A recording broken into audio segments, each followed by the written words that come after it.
আজি আমি সকলোৱে গম পাইছোঁ আমাৰ সন্মুখত আমাৰ ইংৰাজী ছাৰে কৈছে সৰ্বপল্লী ৰাধাকৃষ্ণ সম্পৰ্কে।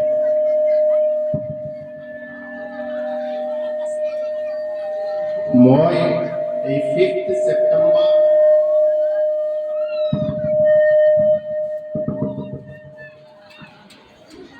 কিয় উদযাপন কৰা হয় এই সম্পৰ্কে কোৱাৰ কোনো প্ৰয়োজন নাই, যিহেতু আমাৰ ছাৰে কৈছে। কিন্তু মই এটা কথা ক'ব বিচাৰিছোঁ যে ডক্টৰ সৰ্বপল্লী ৰাধাকৃষ্ণ অসমীয়া ক'বলৈ মোৰ অলপমান পাছত হয়, কাৰণ অসমীয়াতে মই স্পীচ এতিয়ালৈকে দিয়া নাই। মোৰ স্পীচ হিন্দী, এৰাবিক আৰু তোমার মাতৃভাষাত হয়ে থাকে।